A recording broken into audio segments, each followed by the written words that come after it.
as of 3 p.m. today, 7,686 people have been diagnosed with COVID-19 in Australia. Tragically, 104 people have lost their lives to COVID-19. There have been 53 new cases reported in the past 24 hours with no additional deaths. 3 of those cases have been in New South Wales and are all people in hotel quarantine. 1 case in Western Australia, and again a person in hotel quarantine, and 49 new cases in Victoria. There are 11 people in hospital across the country, 1 person in intensive care. 6,993 people have been reported to have recovered from COVID-19. There have been over 2.3 million tests carried out across Australia, and this includes over 18,000 tests yesterday in Victoria and over 40,000 tests in Victoria over the past 2 days. I wish to speak about the situation in Victoria. The latest numbers are a matter of genuine concern. It's important that Victoria continues to test widely and to rigorously follow up with any contacts, and to ensure people identified as cases and contacts remain in quarantine and isolation until advised otherwise by the state health authorities. The Commonwealth strongly endorses the testing of all people in hotel quarantine. The Commonwealth supports the widespread testing underway in Victoria, especially in the areas of highest prevalence in Melbourne. As expected, this widespread testing continues to identify further cases, and this is allowing us to identify those who are infected and to follow up their contacts in order to move rapidly to contain the outbreak. A reminder that testing is free for every person in Australia through the Commonwealth-funded GP respiratory clinics and the state-funded fever clinics. Extensive contact tracing is underway across Melbourne.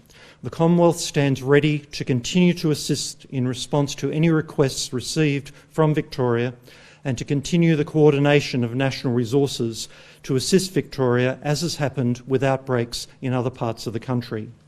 It's also important that contact tracing and isolation of known contacts continues to be strongly emphasised and pursued. A reminder that Victoria is offering payments to support people without sick leave who are required to self-isolate or quarantine. I also wish to speak about the COVIDSafe app. Over 6.4 million Australians have now downloaded and registered the COVIDSafe app. As confirmed by Victoria's Chief Health Officer, Professor Brett Sutton, our state health officials are using the app to supplement their current contact tracing efforts. While many of the contacts identified through the app are people who have also been identified by the state contact tracers, that is, they are people who are known by infected people and so have been named by the infected person. The app can also identify people that you do not know. It may be someone that you've been standing beside on a train for a prolonged period of time, someone who's been sitting beside you in a bus, people that you don't know their names, you don't know their contact details. The app is supplementing the work of our contact tracers in Victoria and elsewhere across the country. Please be assured that the app is working and is working well. And if you haven't yet downloaded the app, please join the 6.4 million Australians who have already done so over this weekend. Finally, a word about personal responsibility. With the situation in Victoria, we all need to be vigilant. We all need to continue to do our part to ensure that this outbreak is brought rapidly under control and that we don't experience a resurgence of cases of COVID-19 in other parts of the country.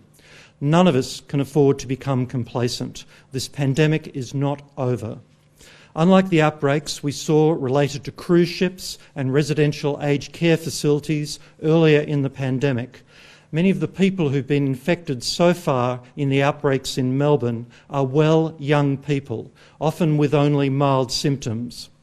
You may not get sick or very sick if you become infected with COVID-19, but if you pass the infection on to your parents or to your grandparents, they could become very unwell, they could even die.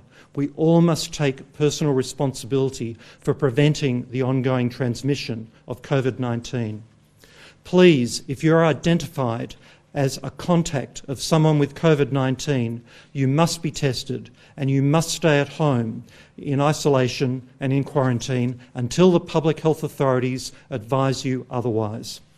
It's essential that we all continue to observe the physical distancing measures, our hand hygiene, our cough and sneeze etiquette, and most importantly of all, if you experience symptoms, no matter how mild, of a respiratory tract infection or of fever, stay at home, arrange to get tested.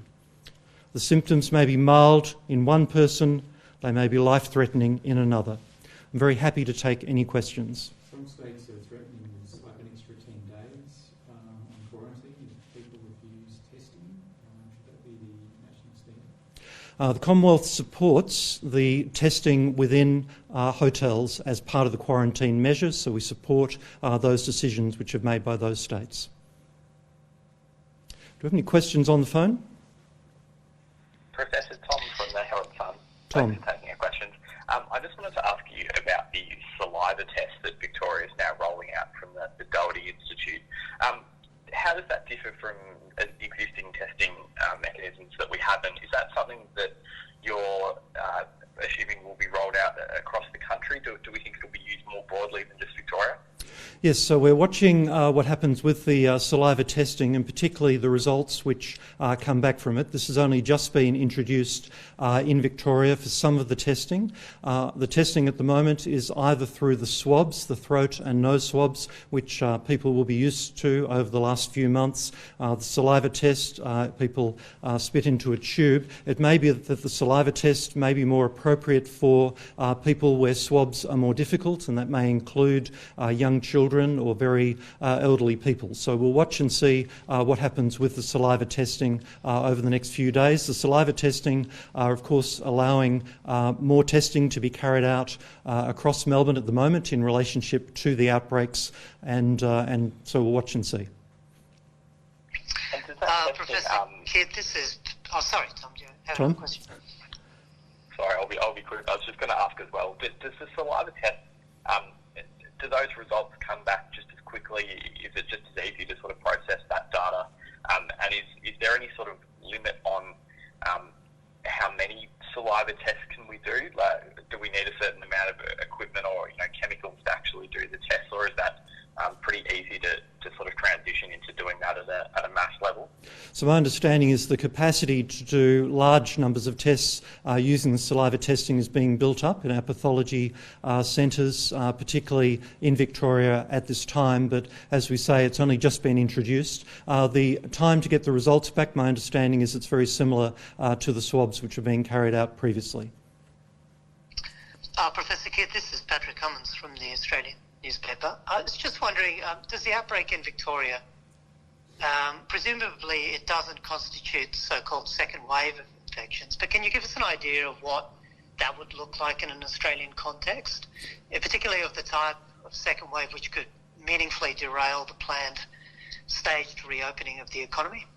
Thanks, Patrick. So this is not a second wave, and we hope that we do not come to the position of having a second wave of infections occurring within Australia. What we're seeing happening in Victoria is exactly what was planned when we have outbreaks occurring across the country, with the immediate increase in the testing, the activation of the contact tracing to identify individuals who've been in contact with infected people, and the very rapid action to get people into isolation and quarantine and to prevent further transmission from occurring within the communities. So this is not a second wave, this is an outbreak occurring, and the response which is occurring is very vigorous and appropriate. So what does a second wave actually look like in an Australian context, so we can just gauge the scale of such an event? Yes, so the term second wave is not well defined. It's being used very widely and broadly. The second wave in the context of the Spanish flu pandemic, of course, was a wave which went right across the world, with further very high rates of infection and very high rates of mortality occurring. And of course, that's not what we're seeing at this time.